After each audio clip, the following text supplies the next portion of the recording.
आज सपा वाले भी बोलते हैं, भाजपा वाले भी बोलते हैं कि ये माफिया हैं। अरे तो फिर जब वो विधायक बन रहे थे, जब राज्यसभा में वोट लेना था, उस समय माफिया नहीं थे क्या? अगर सच में बाहुबली थे तो उन्हें 2002 से 17 तक विधायकी का टिकट क्यों दिया गया? उनकी बिटिया को टिकट क्यों दिया गया? अगर ये बाहुबली थे तो इनकी पत्नी को टिकट नहीं देते फिर? इसका मतलब तो यही हुआ ना कि किसी भी पार्टी या सरकार को जब तक उनसे काम था तब तक वो बाहुबली नहीं थे, और जब काम खत्म हो गया तो वो अचानक से बाहुबली हो गए। और अगर केवल माफिया थे तो लगातार चुनाव में क्यों जीत रहे थे? क्या कोई और नेता इस तरह का भाजपा या सपा में नहीं है क्या? अगर है तो फिर उससे प्रेम और इनसे नफरत का कारण क्या है? क्या इनका अपराध यही है कि ये ब्राह्मण समुदाय से ताल्लुकात रखते हैं?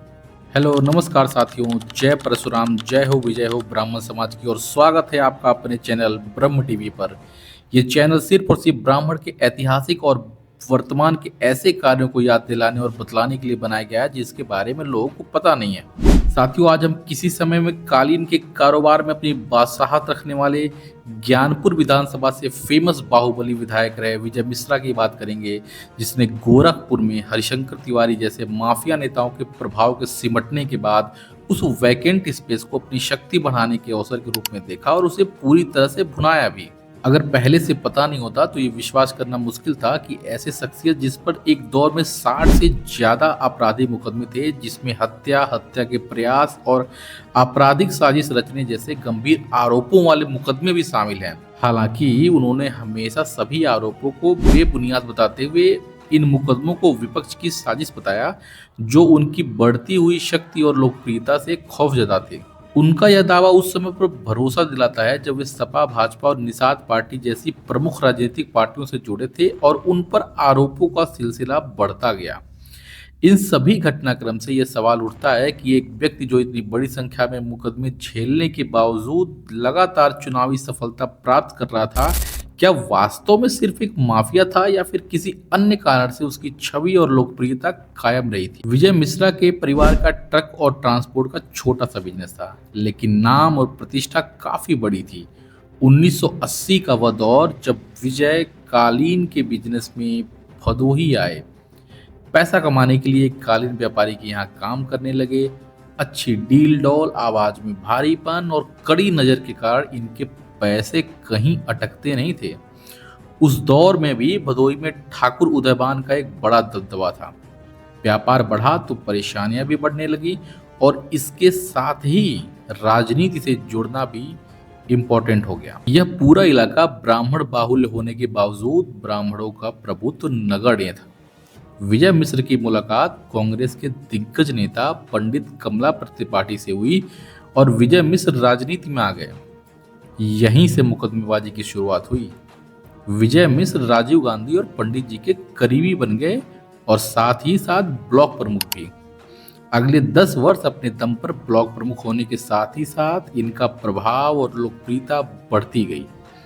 पंडित जी और राजीव गांधी की मृत्यु के बाद यह राजनीतिक सपोर्ट से कमजोर हो गए, लेकिन ब्लॉक प्रमुख के पद पर यथावत बरकरार रहे। कोई सन 2000 की बात है जब भदोही के जिला पंचायत अध्यक्ष हुआ करते थे, नाम था शिवकरण यादव। इन्होंने न जाने किस तैस में आकर मुलायम सिंह यादव को खुलेआम गाली दे दी।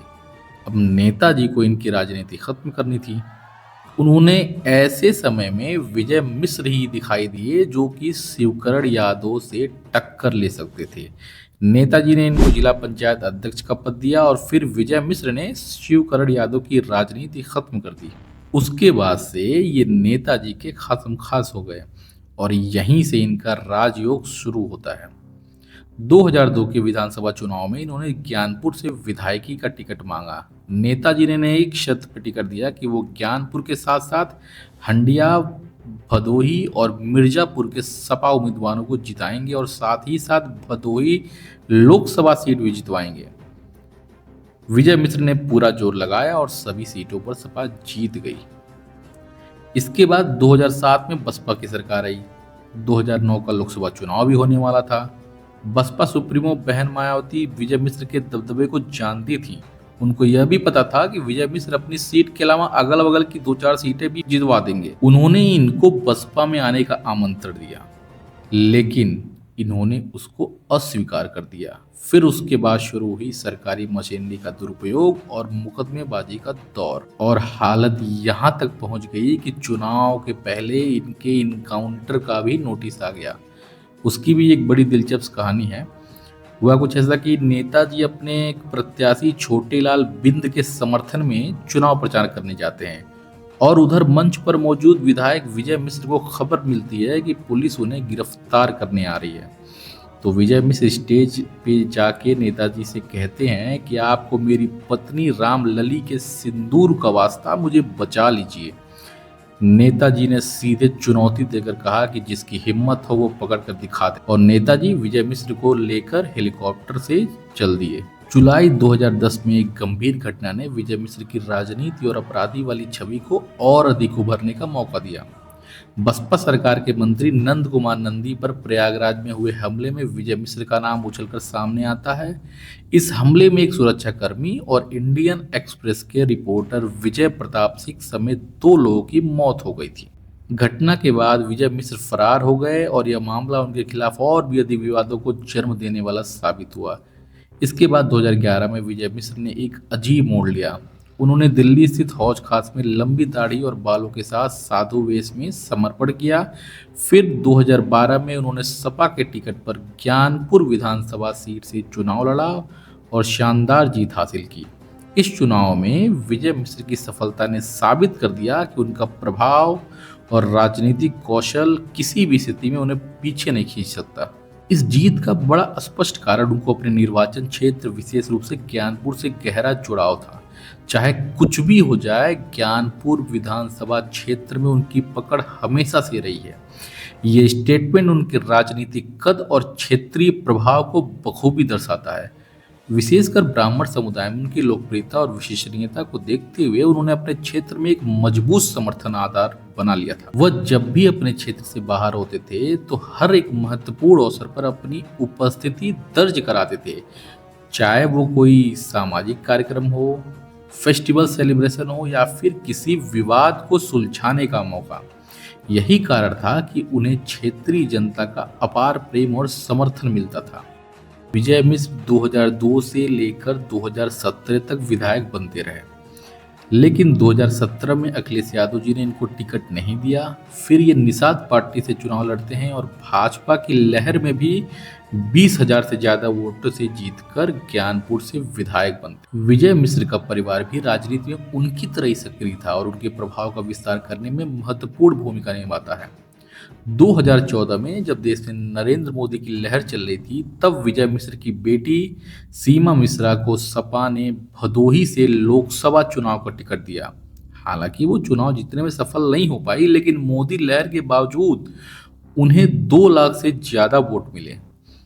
इसके साथ ही विजय मिश्र की पत्नी रामलली मिश्रा भी राजनीति में सक्रिय रही हैं और उन्होंने भदोही से जिला पंचायत अध्यक्ष और मिर्जापुर सोनभद्र सीट से एमएलसी का चुनाव जीतकर अपने राजनीतिक करियर को मजबूत किया है।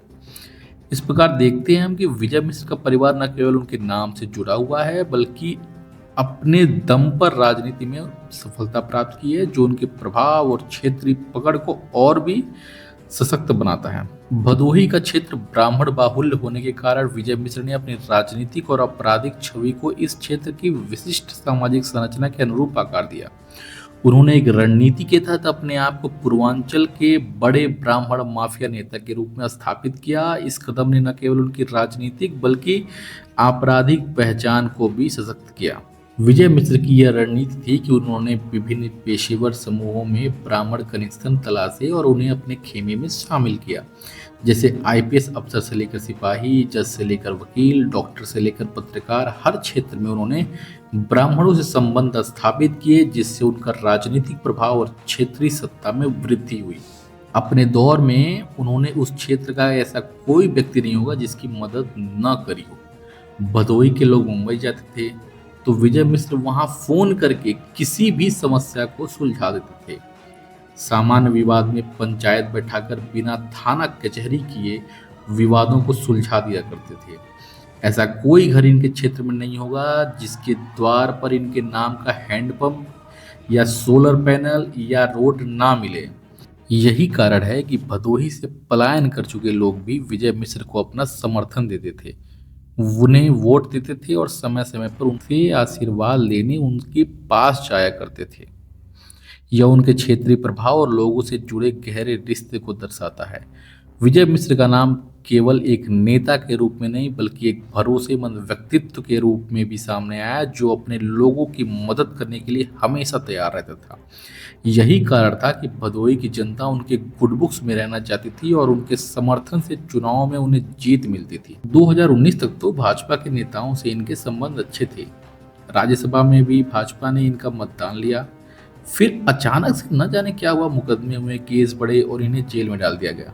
हर साल हर त्योहार पर लाखों लोग इनके द्वारा आयोजित भंडारे में भोजन करते थे। ये खुद 9 दिन व्रत रहते थे। लेकिन अब लोग पूछते हैं कि विजय मिश्र ने क्या किया। विजय मिश्र के मामले में जो सवाल उठते हैं वे राजनीतिक, समाज और सत्ता के बीच के जटिल रिश्तों को उजागर करते हैं। जब तक उनकी सत्ता और प्रभाव से राजनीतिक दलों को फायदा हो रहा था तब तक तो वो बाहुबली नहीं थे। लेकिन जैसे ही उनका राजनीतिक उपयोग कम हुआ, उन्हें माफिया के रूप में पेश किया जाने लगा। यह दरअसल राजनीति में एक सामान्य पैटर्न है, जहां नेताओं को उनके प्रभाव और कार्यक्षमता के आधार पर अलग अलग नजरिए से देखा जाता है। विजय मिश्र के बारे में यह तर्क किया जा सकता है कि जब वे विधायक थे, जब उनके वोट की जरूरत थी, तब कोई पार्टी या सरकार उन्हें बाहुबली नहीं कहती थी। 2002 से 17 तक उनका चुनावी सफर यह साबित करता है कि वे किसी न किसी पार्टी के लिए महत्वपूर्ण और प्रभावशाली थे। जब उनकी बेटी को सपा ने टिकट दिया और उनकी पत्नी को भी राजनीतिक पद दिया, तो इसका मतलब यह था कि वे उस समय तक पार्टी के लिए फायदेमंद थे। यह सवाल भी उठता है कि अगर विजय मिश्र सच में माफिया थे, तो वे लगातार चुनावों में कैसे जीतते रहे। क्या कोई और नेता किसी पार्टी में, चाहे वो भाजपा का हो या सपा का, विजय मिश्र जैसा प्रभाव नहीं रखता था क्या?